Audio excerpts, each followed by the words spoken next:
question with regards to the omission from ballots in three regions, and in the case of ALP, four regions.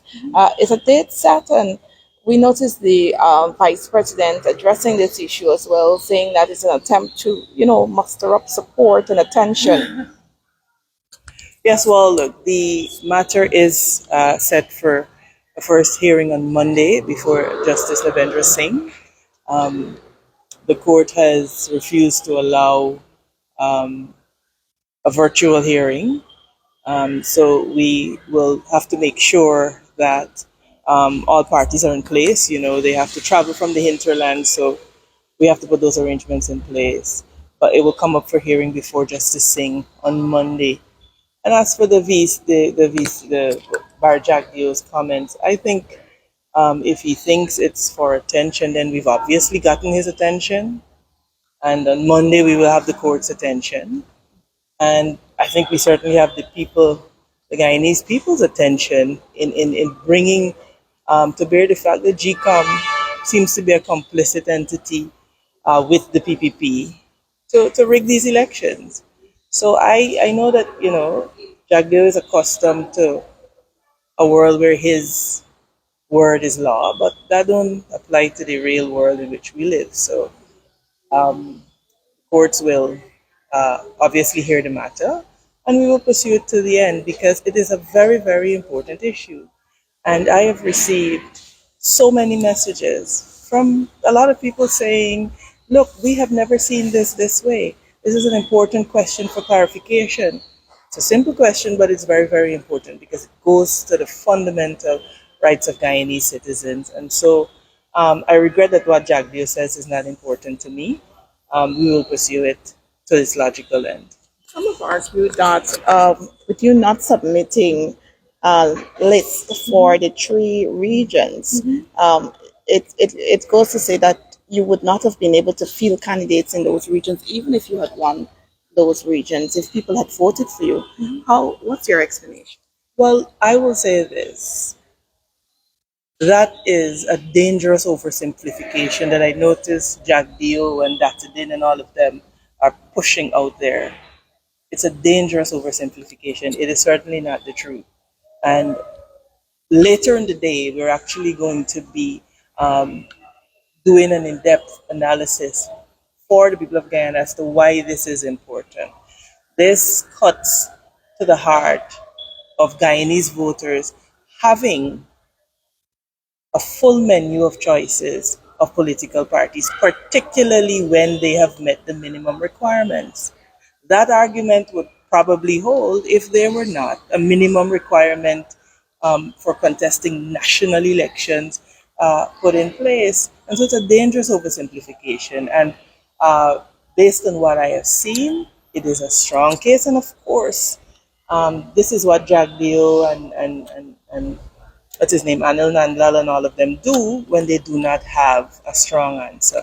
Because what has been happening is that this matter has been allowed to go untested for how many years? Because the duopoly, they have just accepted things as they are. We are not prepared to do that. This is important that our law be clarified, that the people of Guyana be sure about what the law is. And if a law in its effect, will disenfranchise close to 200,000 Guyanese citizens from having a full menu of political choices, then it's a problem. And we're willing to march up the court steps and have the court pronounce on this all the way up to the CCJ if it's necessary. Has the Carter Center pre-elections statement or report captured a lot of your concerns? And do you have a reaction to the general report?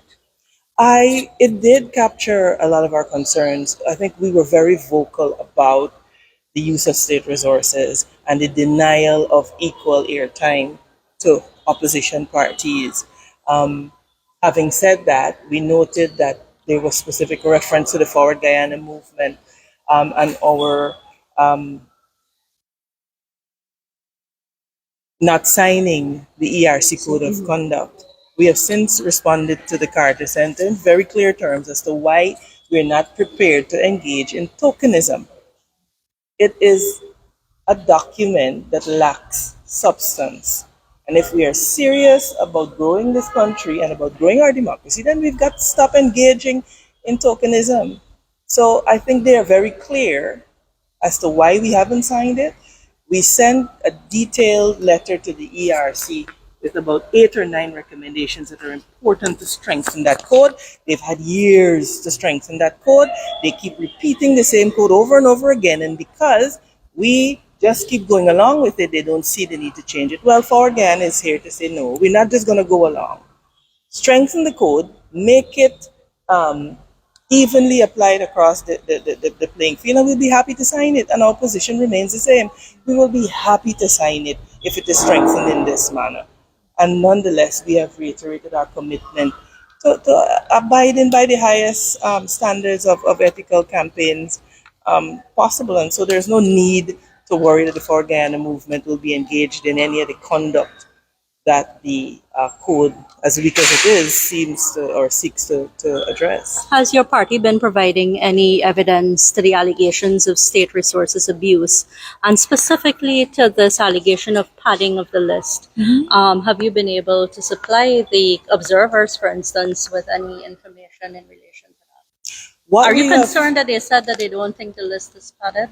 Well, what I read in the report that I saw is that they could not comment on the quality of the list. There's a line there that says that. And for me, that is where we are focusing on, because they did not examine the quality of the list. So implied in that is the fact that they have not gone through a qualitative assessment of the list. And if they, and in fact, we are in the process of inquiring as to why there are so many dead persons still on the list. This is a problem. In the report, Carter Center cited that there was only 4 objections. Did they, as For Guyana as a party, did they submit lists? Any of objections names during the and any period? objections? Well, and this is why this is so interesting, because your question comes back to the composition of GCOM. Forward Guyana was birthed after the claims and objections period would have ended last. So we're a new movement. Notwithstanding that, there are institutional arrangements to make sure that dead people are not on the list. That is to say, that the Registrar of Births and Deaths is required to transmit at specific periods a register of persons who have died. And so it is a question for GCOM and scrutineers as to why so many dead people are still on the list. Is the GRO not remitting those reports in time? What is going on? That's a question for GCOM to answer, because certainly there are institutional arrangements to address it. The allegations, have you submitted anything to the observers about evidence on the use of or abuse of state resources? We have noted that it appears nigh impossible to have a letter published in the Chronicle, to have airtime on the state media. I know that a request was recently submitted, and we're going to track that and let you know how that goes. Thank you. You're welcome.